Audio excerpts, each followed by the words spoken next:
What is going on, people? You know that sound. It is the Unfiltered Band. Means yes, another episode of Unfiltered coming your way here and right now. This will officially go down as episode number 203. You can jump on board the Unfiltered Revolution anytime, all the time. Get onto Twitter at Casey Stern. Jump in the bio. You'll get to the YouTube channel. And of course, where most of you are, Apple, Spotify, and everywhere that you get your podcasts. And thank you, Unfiltered Band, for joining us as always.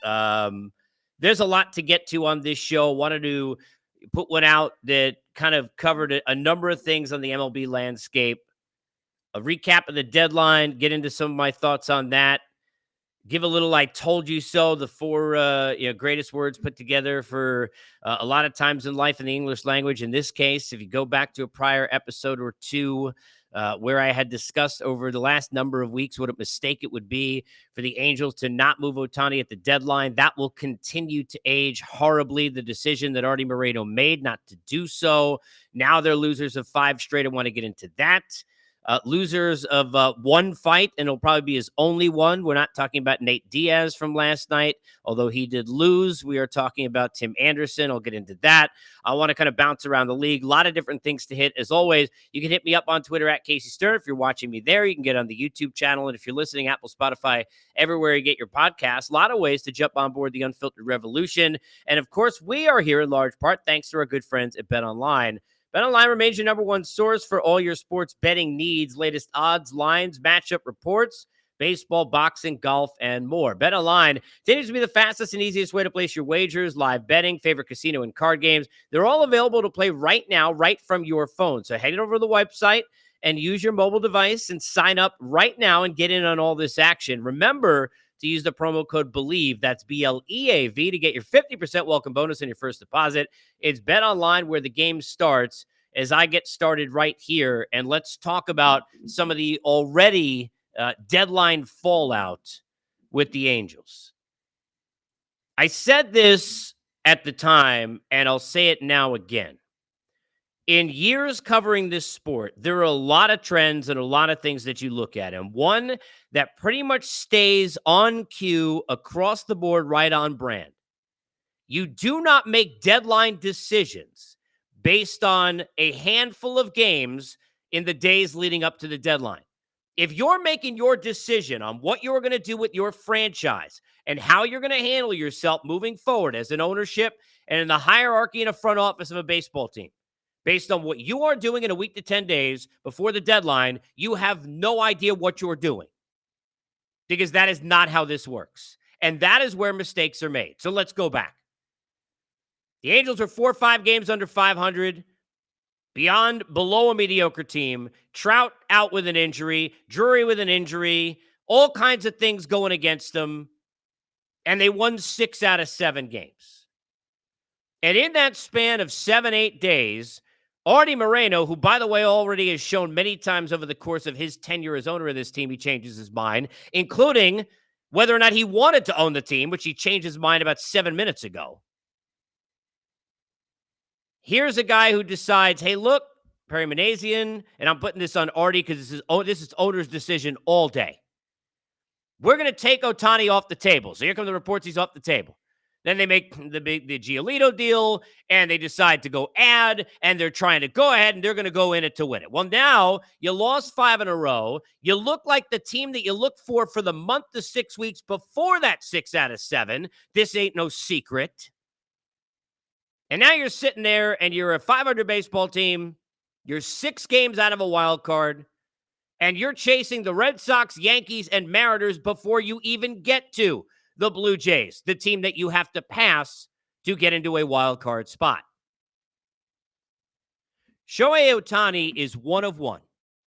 Back in a baseball card, when you used to get all those crazy cards, and I remember all sorts of different packs that they'd open, and you'd have that trick card or some kind of special deal. It is 1 of 141. It would say on the back of it, holy crap, I got this card. And it's worth like 8 cents in the Beckett magazine, but you thought it was important, right? Well, Ohtani 1 of 1. Because as a rental, the value he carries is so exorbitantly high, even though they should have moved him a long time ago. And I was saying, by the way, go back to this podcast before the season that they should have traded him, even though I knew that was not going to happen. And that I understood. Go into the year, see if you can make a run, see if you can build up the money. They weren't sure whether or not they even wanted to sell it. There's all kinds of stuff going on. I got that. I understood what that decision was. But when you have an Ohtani that you could play out there as clear as day, going to be the best option as a hitter and as a pitcher, he the best of both that could be put out there. A guy who you know is going to walk. And this idea, and I said this a couple weeks ago, that, well, they understood that from Ohtani, or the feeling was, I don't know what they need Ohtani for this feeling. The feeling was there was a better chance for them to have him stay after the season if they didn't trade him. Well, clearly that's the case. What they didn't tell you, and I'm not sure if Fangraphs or Pacoda or somebody else did any kind of percentages on this, because those are dumb as it is. Love the company. Sorry, the percentages can't deal with. But you would have had me at what, like, not hello, but like a 4.9% chance that he stays if they keep him, and a 0.8%. I mean, we're not talking about great numbers here, people. Why, if you were Shohei Ohtani, would you go back to the Angels, to an owner who didn't even want the team going a few months ago, to a team that's only got Mike Trout in the playoffs for 11 career at-bats in 3 games that they lost to the Royals a million years ago? Mind you, in a season they won 98 games. Mind you, where after that, they decided, no, we don't need David Freese. We don't need Howie Kendrick. We don't need all the guys who actually helped us get there. Why would you be an Angel? The answer is you're not going to be. The answer is Ohtani was not going to be. You have to see that writing on the wall. I'm not trying to compare the Angels situation with the Mets, and I'm not going to get into the Mets in this podcast, because if you missed it, I gave a full breakdown in the last episode of why, whether I'm in the minority or not, what they did was the right thing. And look, it's a miserable, horrific season, but a great thing in terms of actually trying in the future to be relevant at a high level, and currently relevantly looking at yourself and saying you're not good enough.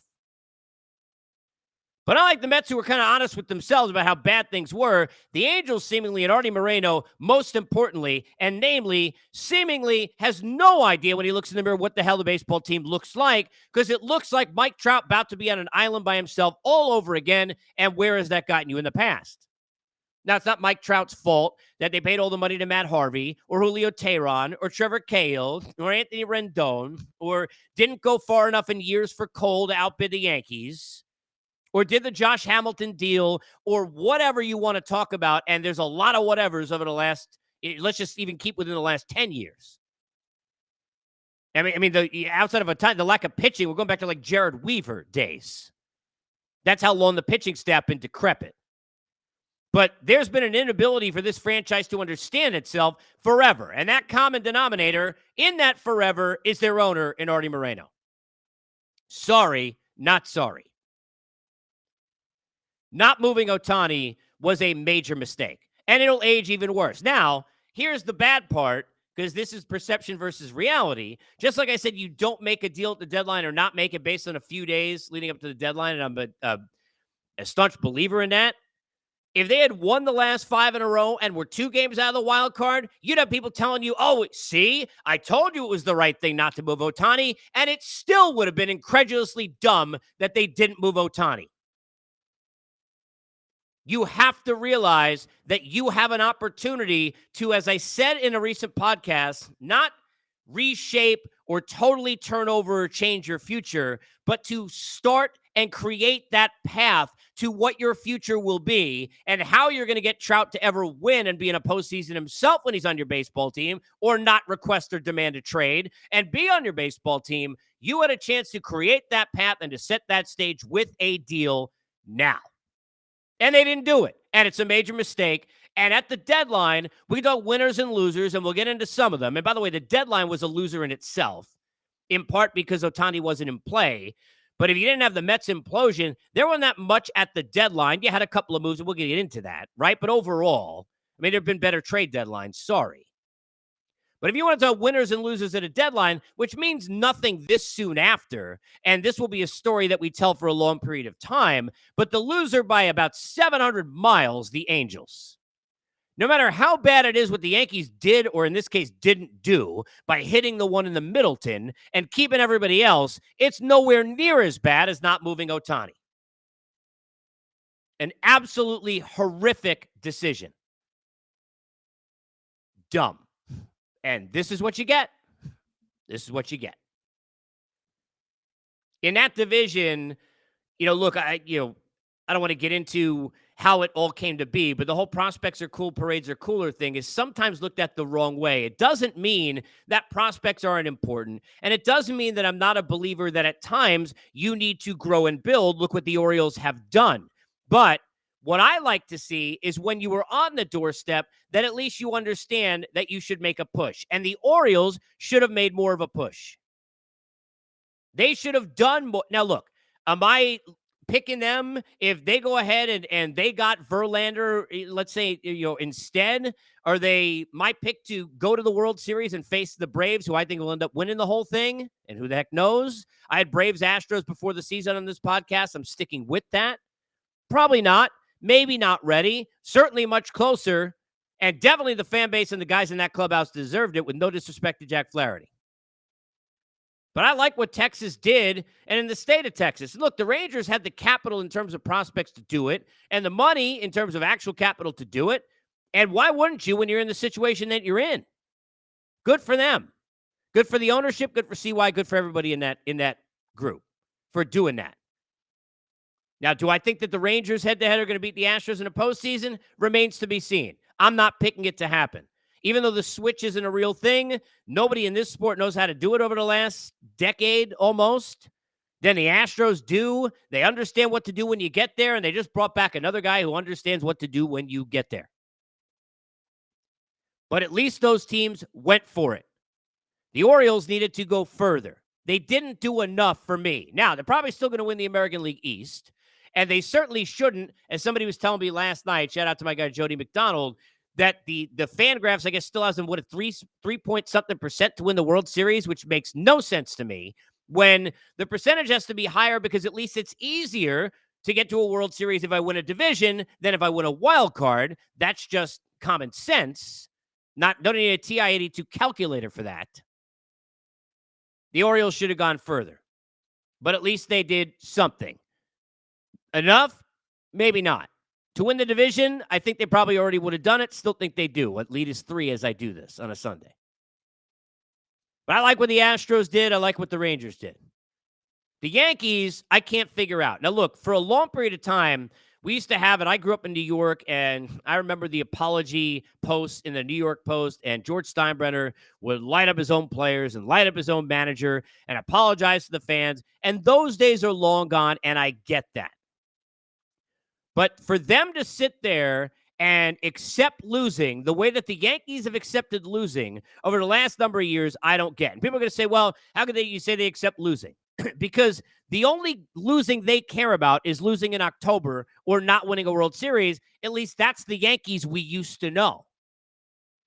They wouldn't accept being knocked out by the Astros 3 times or whatever it is in the last 6 years. They wouldn't accept everybody knowing when that series, after they beat Cleveland last year, that they were going to get wiped off the field, watching it take place, and then accepting that. They wouldn't accept sitting there and battling for last place with the Red Sox and say, well, we're over 500 and have that be some sort of a win, or want us to give them flowers for that.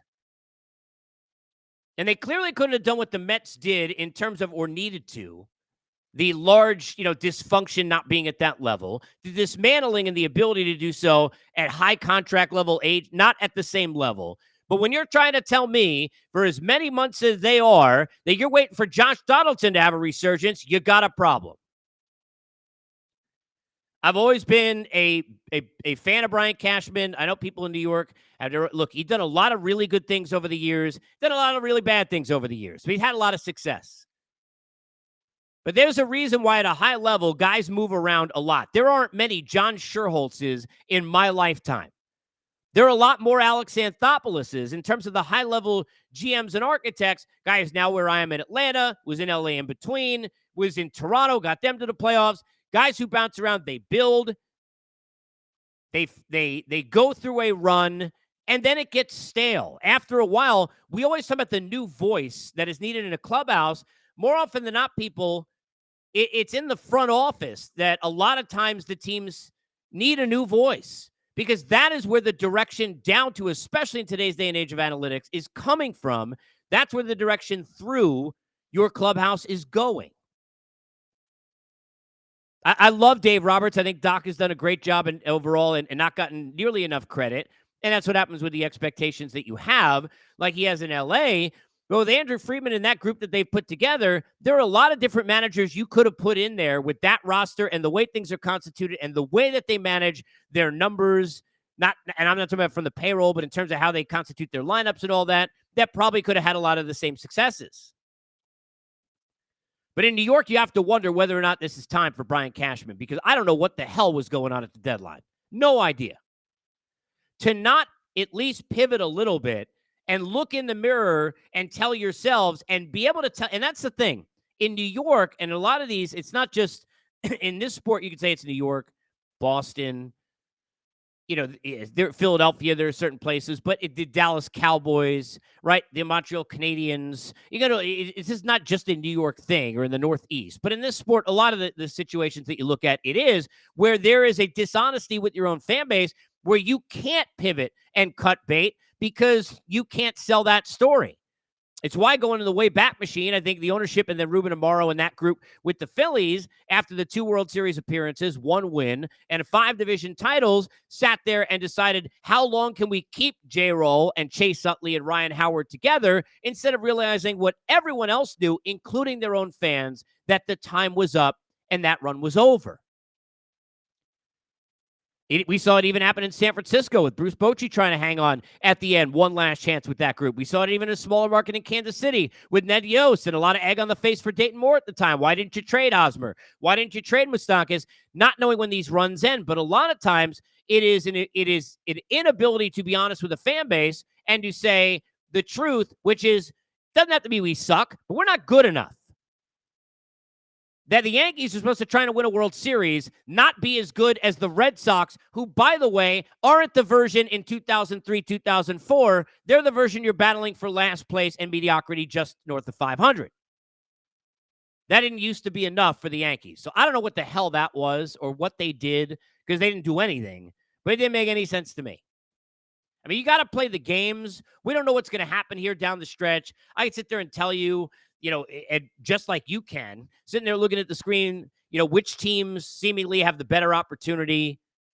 For me in the National League, the Atlanta Braves have been built, and they tweaked a little bit and tried to fine-tune the machine at the deadline. But it's a machine. They are deep as day.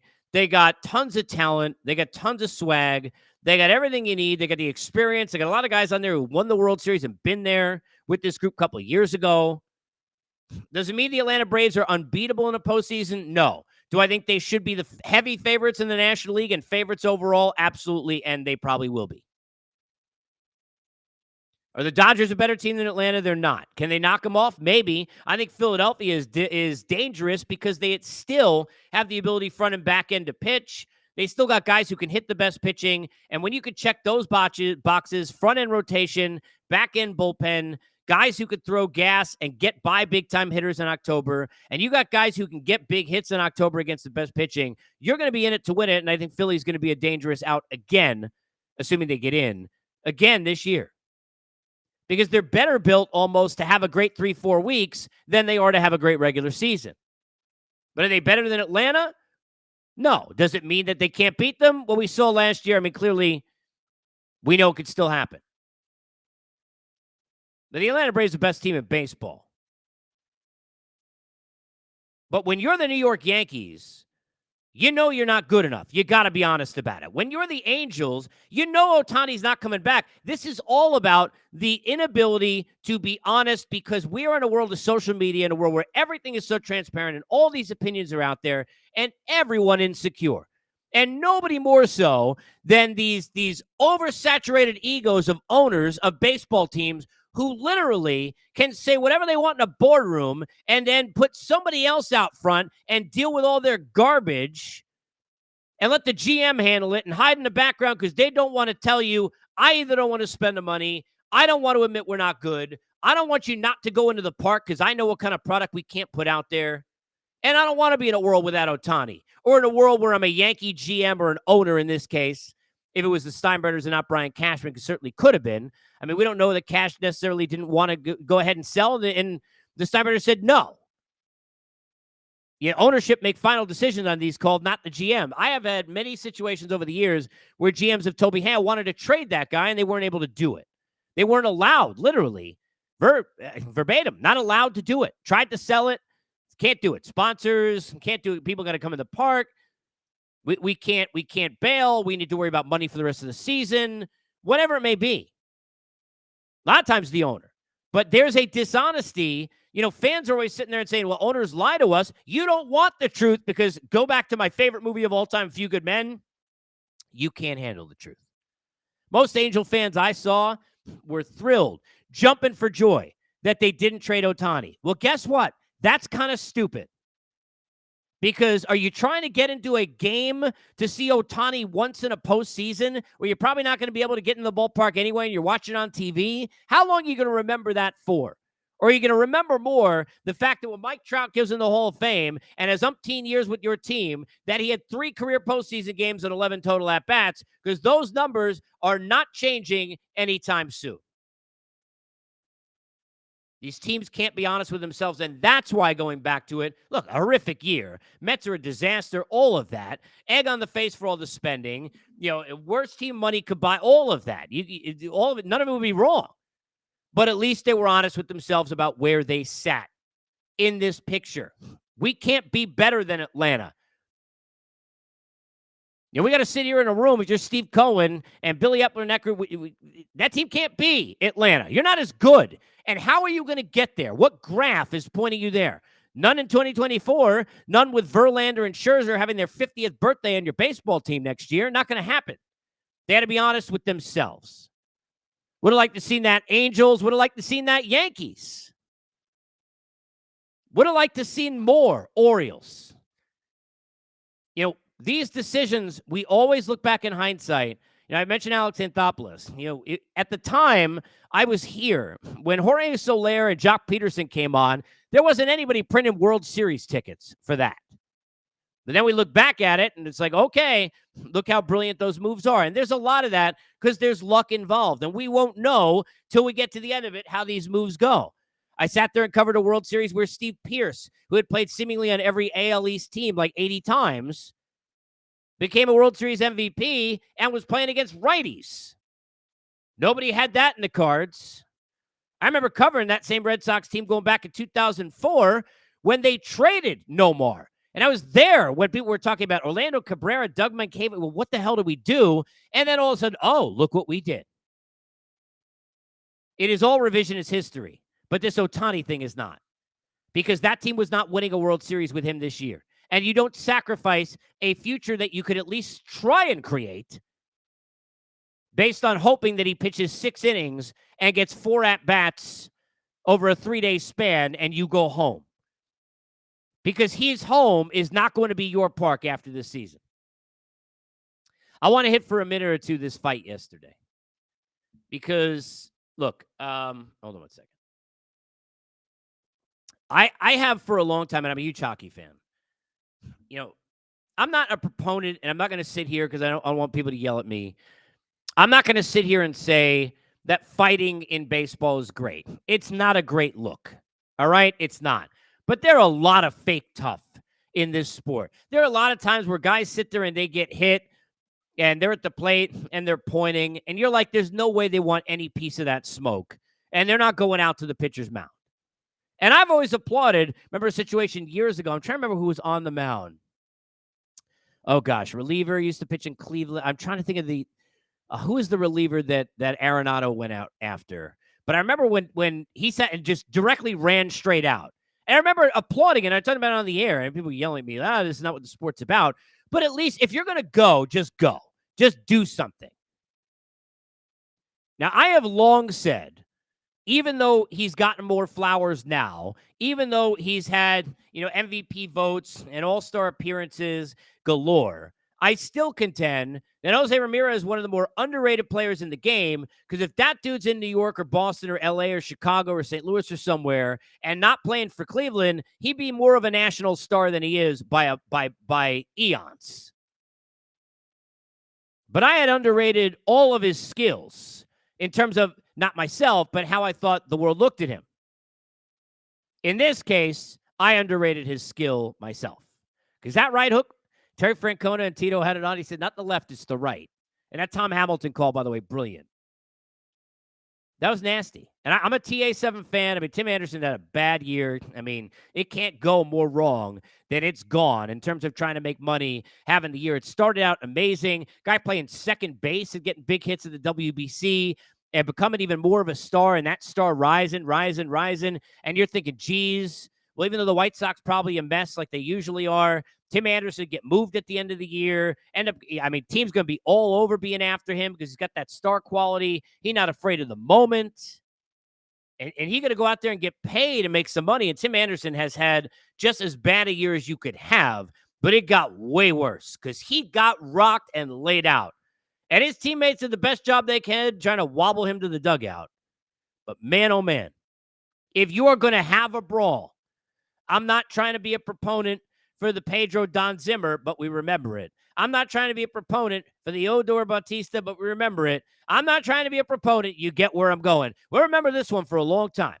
But the we in one category and TA7 in his own, my oh my. You could always be in the category of being part of the Unfiltered Revolution. Jump on board Unfiltered, Twitter, YouTube, Apple, Spotify, everywhere you get your podcast. And do yourselves a favor, people. Take time to smile. Enjoy the weekend. Enjoy the time with your families. We all take way too much in this life for granted. Don't make that mistake. I'll see you next time on Unfiltered, as always, presented by our good friends at BetOnline.